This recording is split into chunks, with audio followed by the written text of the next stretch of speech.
Hello. Is this on? It's Colum Lynch again from the Senior Global Correspondent for Devex.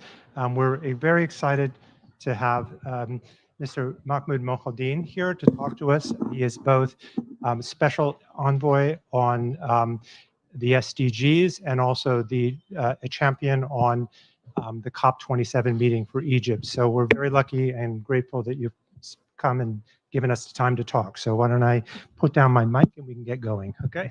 All right, thank you. Okay, why don't we, I mean, you have two hats, right, on the SDG and climate. So why don't we just talk briefly on, we've had a lot of conversations about how all the sort of indexes on human development, on SDGs, how nobody's meeting the targets, things are not going well. The Secretary General talks in terms of the world in a state of peril. So maybe why don't you sort of talk a little bit about the SDGs, why you think they're, there's such a difficulty in achieving the goals, and whether there's really any hope of getting anywhere near the goals of 2030. Well, there is a short popular answer that you can blame it on the shocks that the world had been exposed to from the COVID crisis and then the war in the Ukraine. But you may remember that back in 2019, the Secretary General of the UN published a plea for getting the SDGs more seriously. There was a call for action. There was a new finance framework that was proposed in 2019. And of course, after that, COVID took the attention. Why the progress on the SDGs was not really as expected in many countries. There are some countries that are taking them very seriously. Many of the OECD countries, some of the emerging markets in Asia. China is doing fantastically well. I would I remember in December 2019, they said that next year, 2020, China will deal with SDG 1 by having nobody suffering from extreme poverty, which happened. I'm talking about the matter globally. So I would say, based on the experience as well of the MDGs, some problems related to data and the evidence required to support policies, some of the issues related to finance from all of its sources, the public, the private sources of finance, the external finance was not adequate, the famous 0.7% of ODA was not sufficient and didn't really increase much. I remember when we were discussing the Finance for Development framework for Addis back in 2013, 2014 in preparation of the July endorsement of FFD, the figure was around $130 billion. As we speak today, the figure of ODA didn't really increase much. In dollar terms, we're talking about an average of 150 billion. And as you know from OECD figures, at the time, the gap was around $2.5 trillion per annum for developing economies. Now, after COVID and other shocks, is north of $4 trillion. Then, of course, you can say after COVID and Ukraine, we had more problems that have been reflected in the deterioration of major SDGs, including poverty and nutrition. Right. Well, I know our time is somewhat limited, so I'm going to be jumping around to different topics very quickly. It'll be like speed dating. But I wanted to talk a little bit about climate. Everybody is sort of anticipating COP27. You were sort of the major host of that meeting. This week, I'm curious how you see the sort of degree of commitment to it. It was interesting, and President Biden did talk about goals that the Americans had set in the United States, but I don't think he even mentioned COP27. That was kind of interesting. He's really been focusing on the Ukraine war. President Macron, I don't believe he attended the roundtable yesterday. Do you get the sense that there's not a sense of urgency and commitment that there needs to be right now? And are you sort of concerned about coming into Sharm el-Sheikh, what sort of commitments you'll be able to sort of achieve, what kind of pledges you'll be able to get from governments? Right. So let me bring some devils because they are in the details. Because if you are talking about climate action, it's many elements, and it depends really in what area, what sector you are talking about. Mentioning President Macron, like with other countries, I like to commend their leadership, at least with the proxy of adhering to their commitments of the 100 billion, the famous Copenhagen promise, which is actually, by the way, if everybody's committing to the 100 billion, this is no more than 3% of the gap required for climate action. But it's good that some leaders said that we are going to deliver, and they are delivering. France, Germany, few Nordic countries, Canada, Japan. I wish to say the same about others. What's happening in the US, especially by the new bill, is very good on the inflation reduction because it has a lot of investments associated to it. But globally, it's the 4 areas. Mitigation is progressing, but we need more scale and more opportunities for private sector and more partnerships leveraging the private sector. In presence of my friends here from the European Investment Bank, it's a good example of what they are doing and leveraging.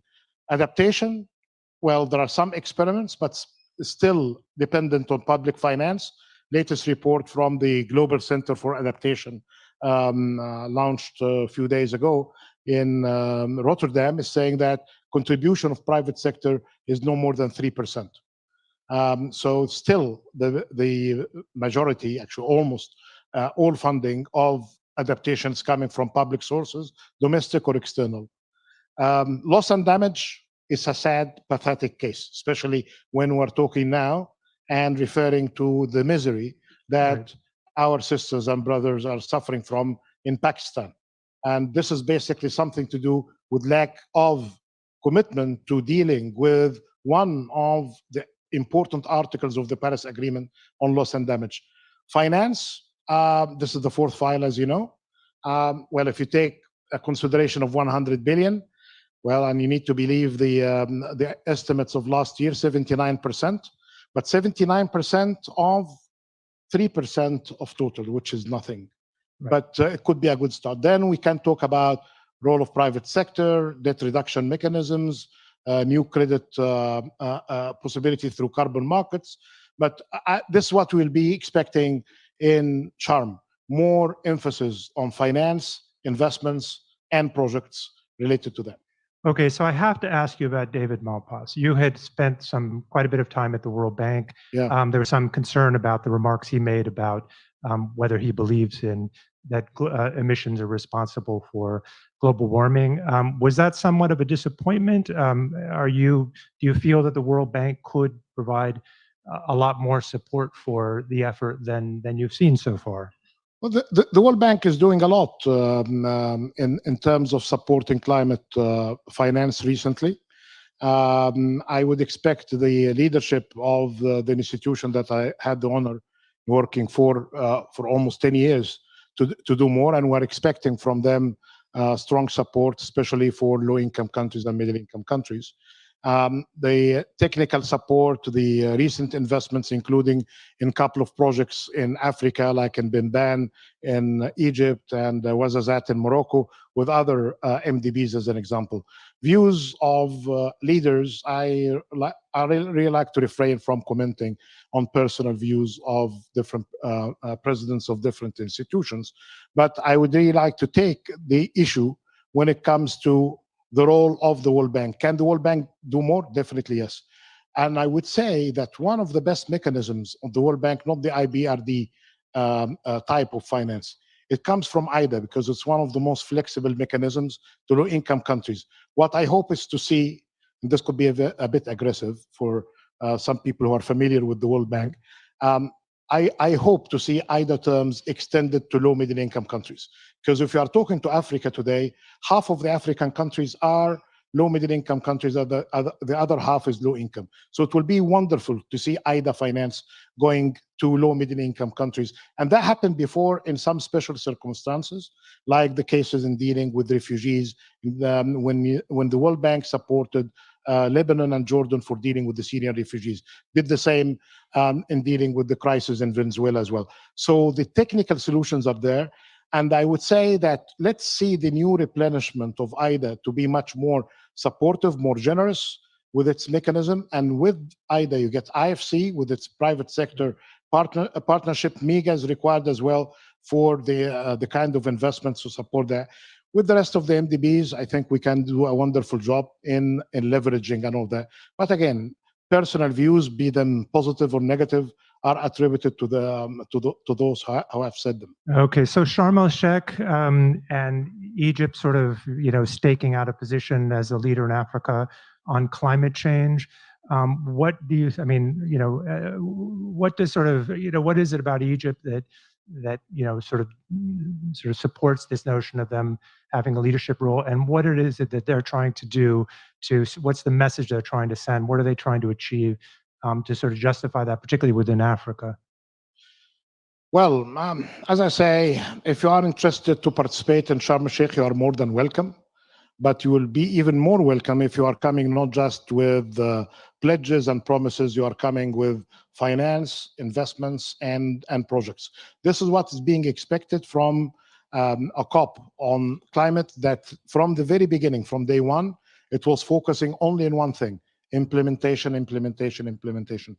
There is no way that we can achieve better than what Paris Agreement had really resulted in. There is no way that we can really beat the good terminologies and acronyms used during Glasgow of all of these coalitions, the GFANs and the race to zero and the race to resilience. I'm happy with all of these coalitions. I'm happy with the Paris Agreement. Let's then push whatever we have of them. And this is basically the implementation spirit. We need more data. We need more technical and capacity development support. And definitely it's all about finance and beyond the 100 billion, because only focusing on 100 billion important. And I know that many colleagues and friends, their life is basically about counting beans and putting people under review and scrutiny on who submitted and who didn't. I'm happy to see the reports, including the fantastic report by ODI on the heat map on who paid and who didn't. But beyond the 100 billion, you need the trillions of finance that should come from public finance sources, but perfectly aligned with the sustainability, not just with the climate action. And then, by that I mean SDGs, not just SDG 13, right? All of the SDGs. And then the great opportunities that are there for the private sector. And we're not talking about something new. Those who have been involved in solar energy, now in the new MOUs for green hydrogen, those who are working hard in wind farms, in decarbonization, including the hard-to-abate sectors, they see the outcomes and the results. We're not after charity and donations here. We're after decent business deals. Some concessional finance for low-income countries will be great as well to have. But there is a strong business case for climate today. Great. I see that my time is starting to dwindle away. So why don't I ask a final question, unless you're up for staying longer. But I wanted to get a sense. There have been a lot of reports in the press over the last couple of weeks, concerns about the high prices of hotels in Sharm el-Sheikh, and some NGOs sort of expressing concerns about the affordability and access. And also, I'll take this as a sort of a small line from an article in my former publication, Foreign Policy, where it says, behind the scenes, the Egyptian government has cracked down on environmental activists in the country through harassment, intimidation, and arrest. So I was hoping you could address those. Is this going to be a receptive environment? And what comment you have on some of these reports from human rights groups? Egypt and Sharm are very well prepared to host a UN-based conference in terms of its approaches, arrangements, organization.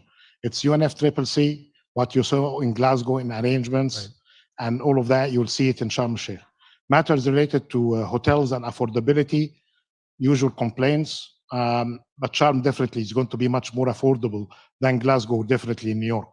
But again, with reference to the previous UN hosted and arranged UNFCCC COPs, you'll see Egypt, not just in pleasant weather, but rich agenda and great hospitality ready for all of them. Right, and then and for the concerns of the NGOs, again, the main rules apply. It's the UN rules that apply. You register, you get your right to participate. What you got in treatment in Glasgow and before, you will be getting it no less, no more in Sharm el-Sheikh. Right, but the reports on crackdowns on environmentalists and others, I mean, is that, do you have some sort of response to that? I mean, well, I think the authorities responded to that. I'm not in a position to deal with particular cases, but I read the foreign policy piece as you did, and I think there was a response that has nothing to do with that. I read it like that. As a global climate champion, I do the overall kind of support for the COP to be successful. All right, I think I've run out of time about a minute ago. But I've loved to talk more about that, but well, time constraints. Yeah, okay. Well, thank you so much for participating in this No, thank event. you so much, and looking forward to welcome you and all of the participants here in Sharm el-Sheikh. All right. Thank you so much.